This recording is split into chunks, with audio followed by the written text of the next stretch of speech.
우리 찬송가 406장입니다. 고난 내 영혼 편히 쉴 곳과 풍랑 이뤄도 안전한 포구. 406장 찬송입니다. 고난 내 영혼 편히 쉴 곳과 풍랑 이뤄도 안전한 포구.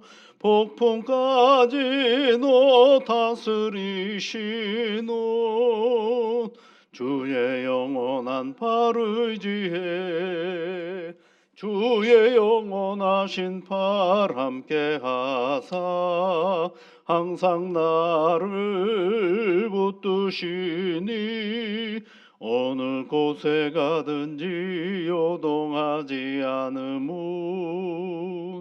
주의 팔을 의지함이라.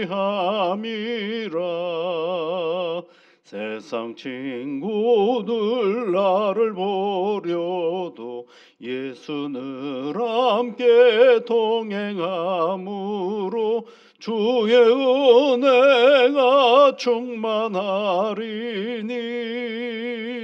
주의 영원한 팔 의지해 주의 영원하신 팔 함께 하사 항상 나를 붙드시니 어느 곳에 가든지 요동하지 않음은 주의 팔을 의지함이라.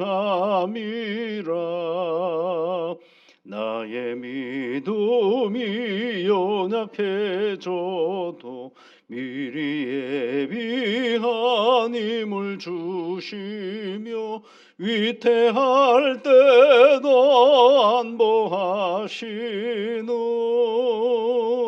주의 영원한 팔 의지해 주의 영원하신 팔 함께 하사 항상 나를 붙드시니 어느 곳에 가든지 요동하지 않음은 주의 팔을 의지함이라.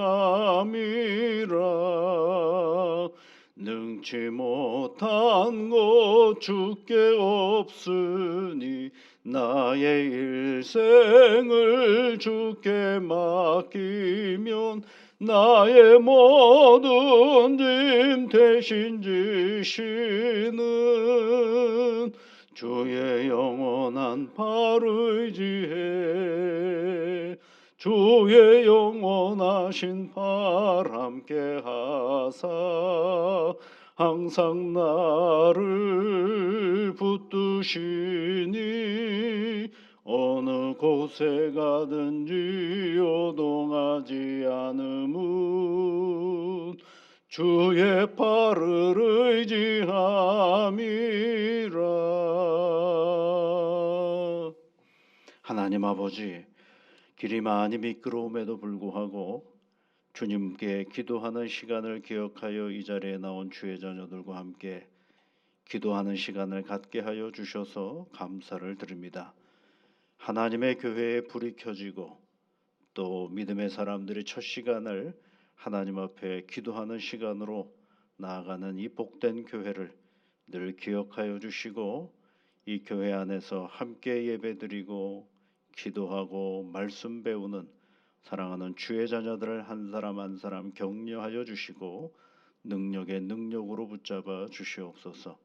하나님의 교회가 늘 이 새벽을 영원토록 불을 밝히는 복음의 파수꾼의 역할을 능히 잘 감당할 수 있도록 교회를 지키시고 이끌어 주시옵소서.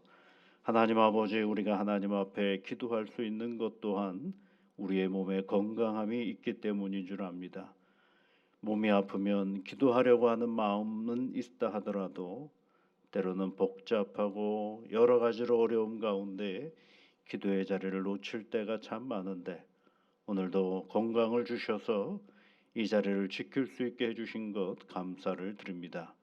이 몸을 건사하며 나아갈 수 있도록 오늘도 새 힘으로 함께하여 주옵시고 지혜와 명철함으로 우리 몸을 피곤케 하는 일로부터는 늘 분별의 은혜로 나아갈 수 있도록 주 성령께서 함께하여 주셔서 우리 몸을 건강하게 이끌어가는 일에 지혜로운 사람들이 다 되도록 주의 성령께서 함께하여 주옵소서.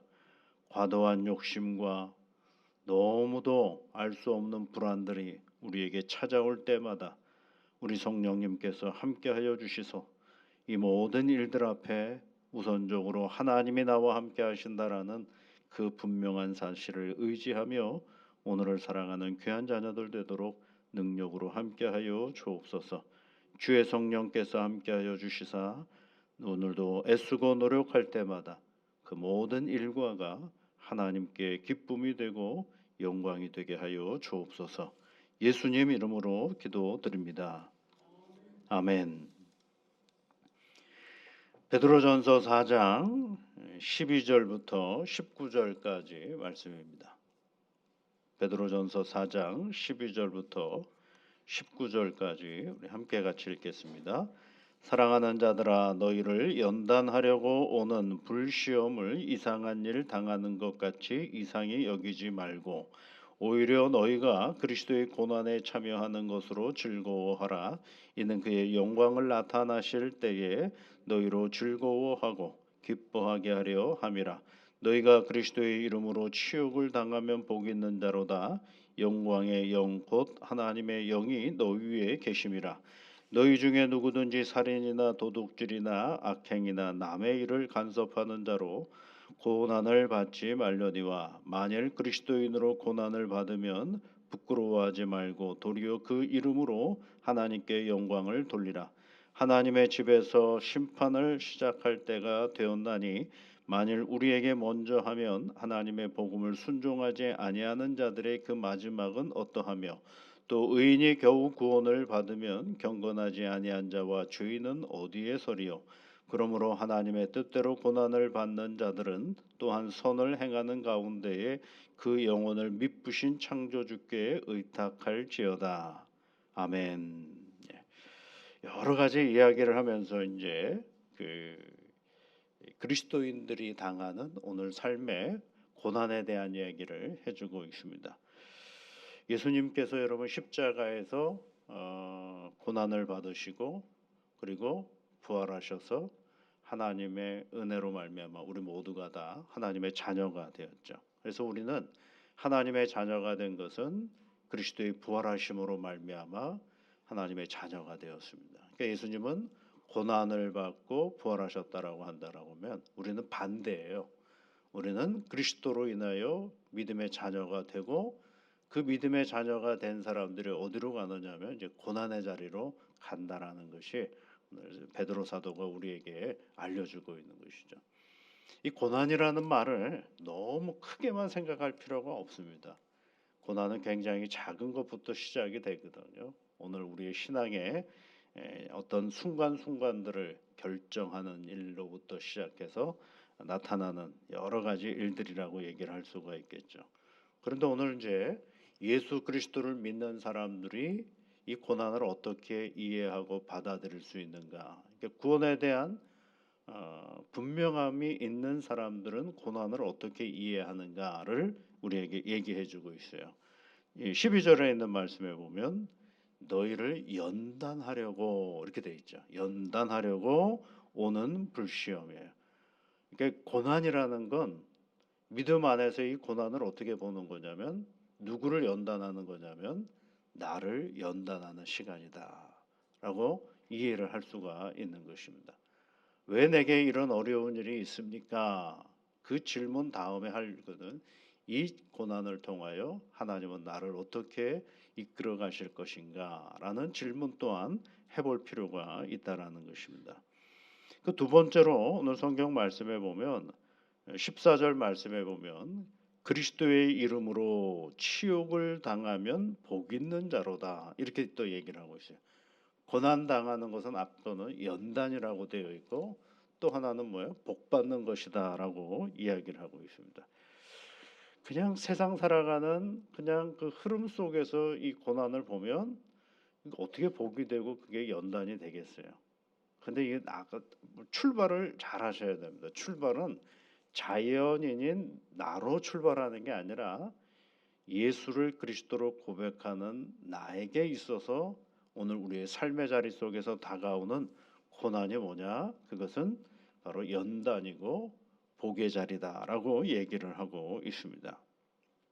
그러면서 뭐라고 되느냐? 14절 말씀에 보면 영광의 영 곧 하나님의 영이 너희 위에 계심이라 이렇게 되어 있어요. 그러니까 믿음으로 고난을 받을 때 누가 계시느냐면 내 위에 계시는 분이 누가 있느냐면 영광의 영이라고 돼. 영은 성령을 말하는데 이 성령을 여러분 무슨 영이라고 표현을 했느냐면 영광의 영이라고 표현을 해놨어요. 영광의 영. 고난 받는데 그게 어떻게 영광의 영이 되겠어요? 그런데 믿음으로 고난의 자리를 잘 견디며 나가는 사람은 어떤 영이 우리와 함께 하시느냐면 성령 중에 성령의 여러 가지 특징 중에서 우리를 영광스럽게 하시는 영이 우리와 함께 하신다라고 말하고 있는 것입니다. 하나님의 영 너희 위에 계심인데 그 하나님의 영이 어떤 영으로 우리와 함께 계시느냐면 영광의 영으로 우리와 함께 하신다라고 말하고 있는 거죠. 그러니까 우리가 믿음 생활하면서 차근차근히 삶의 고난의 자리를 잘 믿음으로 이끌어가기 시작하면 그때 누가 함께 하시느냐면 나만 거기에 있는 것이 아니라 성령께서 영광의 영으로 우리와 함께 하신다라는 것을 말해주고 있습니다. 이제 그런 눈으로 바라보는 것이 뭐예요? 우리 삶의 고난이죠. 그래서 이 베드로전서 4장을 시작할 때 베드로가 뭐라고 얘기를 했느냐면 다시 여러분 4장 1절 말씀해 보면 그리스도께서 이미 육체의 고난을 받으셨으니 너희도 같은 마음으로 뭘 입자라고 되어 있느냐면 갑옷을 입자 입으라 삼으라 그래. 고난이 어떻게 갑옷이 되겠어요? 그런데 그 고난의 자리가 우리가 갑옷을 삼으라고 말할 수 있는 건 다시 14절의 말씀 속에서는 뭐라고 얘기하고 있어요? 그것이 영광의 영이 우리 위에 임한다라고 얘기를 하고 있습니다. 그러니까 여러분 우리가 세상을 살아가면서 삶의 이런저런 고난이 우리에게 다가올 때가 있잖아요. 그것은 어떻게 우리가 바라볼 수 있느냐? 이것은 가장 영적인 일이다라는 것으로 성경은 우리에게 말해주고 있는 것입니다. 그냥 눈에 보이는 고난이 그냥 고난으로만 끝나는 것이 아니라 그것이 가장 영적인 일이다라는 것으로 말해주고 있습니다. 그러면서 이제 뭐라고 얘기했냐면 16절로 또 딱 내려가 보시면 또 고난에 대한 얘기를 하는데요. 만일 그리스도인으로 고난을 받으면 부끄러워하지 말고 그렇죠. 그럼 뭐라고 돼 있어요? 도리어 그 이름으로 하나님께 영광을 돌리라 그렇게 얘기를 했어요. 도리어 그 이름으로 하나님께 영광을 돌리라라고 이야기를 하고 있습니다. 야, 이게 굉장히 놀라운 고백이 아닐 수가 없어요. 부끄러워하지 말라는 고난을 받으면 부끄러워하지 말고 도리어 그 이름으로 하나님께 영광을 돌리라 이렇게 얘기를 하면서 17절 말씀에 심판 때에 우리가 먼저 심판을 받는데 복음에 순종하지 않는 사람들은 어떻게 되겠느냐 물어보는 거예요. 그 다음에 18절에서는 우리가 간신히 하나님의 은혜로 구원을 받았는데 경건하지 않고 그리고 죄가 있는 사람들은 어떻게 하나님 앞에 설 수가 있겠느냐. 그러니까 19절에서는 하나님의 뜻대로 고난을 받는 자들은 또한 선을 행하는 가운데에서 그 영혼을 미쁘신 창조주께 의탁할지어다 이렇게 또 얘기를 하고 있어요. 그러니까 앞서는 고난이라는 게 뭔지 신앙적으로 해석을 해주고 이 끝부분에서는 오늘 당하는 고난이 있을 때 누구에게 의지하라고 얘기하느냐면 하나님께 의지하라. 영혼을 미쁘신 창조주께 의탁할지어다 이렇게 되어 있어요. 영혼을 미쁘신 창조주께 그 영혼을 미쁘신 창조주께 이렇게 되어 있죠. 여러분 이상하지 않습니까? 여기서 왜 하나님께라고 얘기 안 하고 창조주라고 얘기를 했을까? 창조주가 뭐 만드시는 거 아니에요? 새롭게 뭔가 이루시는 것 아니겠어요? 그러니까 왜 고난을 통하여 하나님은 우리를 새롭게 만들어 가시는 그 능력을 가지신 하나님을 의지하라라는 얘기를 말해주고 있는 거예요.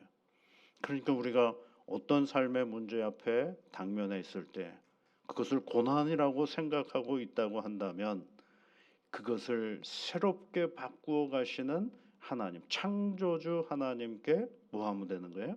의탁하라라는 것이에요. 그때 영광의 영, 성령께서 우리와 또 함께 하시고, 그러니까 고난의 자리 속에는 나만 있는 것이 아니라 내 하나님께서 나와 함께 하셔서 그 삶의 자리 속에 누가 드러나도록? 하나님이 드러나도록 하나님께서 우리와 함께 하신다라는 것입니다. 그러니 내가 오늘 할 일은 그 하나님, 창조주 하나님을 의탁하면서 살아가라라고 이야기를 해주고 있는 것입니다. 고난은 여러분 정량화할 수가 없습니다. 어떤 사람은 가시만 손에 있어도 너무너무 아프다라고 하는 사람이 있는데 손이 좀 많이 이렇게 굳은 살이 배기고 이런 사람은 그 가시는 아무 문제가 되질 않지 않겠어요? 어떤 사람은 마음이 막 무너지는데 그 무너진 마음을 잘 추스리면서 살아가는 사람에게는 뭘 그런 걸 가지고 그러느냐 이렇게 얘기할 수 있는 사람이에요. 그러니까 고난이라는 것은 비교할 수가 없고 정량화할 수가 없고 계산해낼 수가 없는 것들입니다. 그 사람의 삶의 정황 속에서 다 어렵고 힘든 그런 일들이고 있으니까요. 그럴 때마다 저는 꼭 말씀드리는 게 있어요. 그 문제를 가지고 먼저 하나님 앞에 가십시오라고 얘기를 합니다. 그 문제를 가지고 답이 없을 때는 그 문제를 가지고 하나님께 가십시오. 왜냐하면 어떤 고난을 당하면 우리는 결정을 잘 못해요. 어떻게 해야 될지 고민만 많이 하거든요.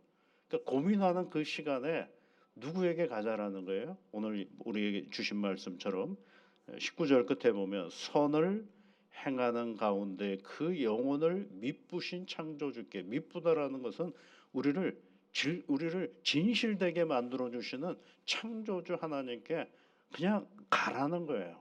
가면 어떻게 해줄까, 어떻게 해줄까, 이렇게 해줬으면 좋겠다, 이런 기대조차도 하지 말고 가장 우선은 뭐냐면 그 하나님께로 가라는 것입니다. 근데 여러분, 그 하나님은 어떤 분이세요? 자식에게 좋은 걸 주시려고 하시는 분 아니십니까? 우리의 피할 바위가 되시는 하나님 아니십니까? 우리를 눈동자와 같이 지키시는 하나님 아니십니까? 나보다 나를 더 잘 아시는 하나님 아니십니까? 그러니 내 얕은 지식과 내 경험, 내 해법, 그것 가지고 하나님께 가는 것이 아니라 그저 아버지께 가는 거예요. 그냥 아버지께 가면 모든 게 정리가 되고 해결이 된다는 이 단순함이 우리에게 필요로 하는 거죠. 여러분, 탕자의 비유를 보십시오. 전 탕자의 비유를 볼 때마다 참 탕자가 잘했다 그런 생각이 드는 거죠. 다 잃어버리고 돼지우리 안에서 뭐라고 생각합니까? 주염 열매 주워 먹으면서 우리 아버지 집에는 참 좋은 게 많은데 아버지한테 가야 되겠다라고 마음 먹고 자기 스스로가 뭐라고 생각을 했어요? 이러고 가면 염치도 없는 인간인데 내가 어떻게 아들로 가나, 차라리 종으로 가겠다라고 마음 먹고 가잖아요. 그랬더니 그 기대에 맞춰주나요 아버지가? 천만에요. 아버지는 여전히 예전에 있던 그 아들보다도 더 좋게 가락지 끼워주고 얼싸 안아주고 잔치 베풀어주고 하는 아버지를 만나지 않습니까? 그러니까 필요한 게 뭐냐면 그분에게 가는 것이 정말 중요한 것이지 내가 가면 이렇게 해줄 거야 저렇게 이게 아니거든요. 그러니까 그분에게 갈 수 있는, 하나님께로 갈 수 있는 그 결단이 오늘 우리에게 있느냐가 가장 중요한 것입니다. 근데 인간이 너무 복잡해요. 얼마나 복잡한지 모릅니다. 자존심도 얼마나 강한지 모릅니다. 참 그 자존심 그거 하는 거를 어떻게 하나님 앞에 우리의 자존심을 가지고 싸우려고 애를 쓰는지 모르겠어요. 여러분, 우리가 어떻게 하나님 앞에 자존심을 필요하겠어요? 그런 거 필요 없어요. 하나님은 그냥 가면 됩니다. 가면 하나님께서 따뜻하게 우리를 맞아주시고 그 하나님께서 어떤 뭐라고 오늘 베드로는 그 하나님을 창조주라고 얘기하지 않습니까? 창조주 하나님. 저는 성경을 읽을 때마다 너무 감동받는 게 이런 표현들이에요. 야, 우리가 그냥 가는데 그냥 아버지 하나님이라고 얘기해도 참 좋은데 창조주라고. 창조주 하나님이 어떤 분이에요, 여러분? 아무것도 없는 곳에서도 만들어내시잖아요. 만들어내시면서 뭐라고 말씀하시는 줄 아세요? 창세기를 다시 보세요. 첫날 뭐 만드시고 보시기에 좋았더라. 둘째 날 만드시고 보시기에 좋았더라. 나를 만드시고 보시기에 힘이 좋았더라라고 말씀하지 않습니까? 우리 아버지 하나님이 우리가 하나님께로 가면 얼마나 좋아하시는지 몰라요, 여러분. 그거 하나만 가지고 오늘 살아가면 그것보다 더 큰 은혜가 없어요. 고난이요. 고난은 늘 있습니다. 하나님 나라 가는 그 순간 우리가 생명을 가지고 살아가는 그 매 순간순간은 고난이에요. 심지어 세상에서 아무 고난이 없어도 고난이에요. 왜요? 아무 일이 없어도 되나라고 생각하는 게 나거든요. 야, 이렇게 아무 일이 없어도 돼? 이렇게 평안해도 돼? 라고 생각하는 이 생각의 고난을 가지고 살아가는 존재가 우리들이거든요. 그러니까 고난은 뭐예요? 뗄래야 뗄 수가 없는 것입니다. 그 정도를 얘기하기 전에 고난의 본질이 그렇다라는 것입니다. 오늘 여러분 불시험이 당하고 고난이 당할 때 그것을 나를 연단하는 거예요. 그게 뭐예요? 나를 연단한다는 것은 19절에 있는 말씀의 끝에 보면 그것이 하나님께 의탁하는 자리. 얼마나 내가 반사적으로 하나님께 의탁하며 나아가는가를 보는 자리입니다. 오늘도 여러분, 오늘 우리에게 주신 말씀처럼 그 영혼을 미쁘신 창조주께 의탁하며 살아가는 우리의 영혼을 창조주 하나님께 맡기며 살아가는 그런 복된 날이 되시기를 주의 이름으로 축복합니다. 같이 기도하겠습니다. 하늘에 계신 우리 아버지, 아버지의 이름을 거룩하게 하시며 아버지의 나라가 오게 하시며 아버지의 뜻이 하늘에서와 같이 땅에서도 이루어지게 하소서. 오늘 우리에게 일용할 양식을 주시고 우리가 우리에게 잘못한 사람을 용서하여 준 것 같이 우리 죄를 용서하여 주시고 우리를 시험에 빠지지 않게 하시고 악에서 구하소서. 나라와 권능과 영광이 영원히 아버지의 것입니다. 아멘.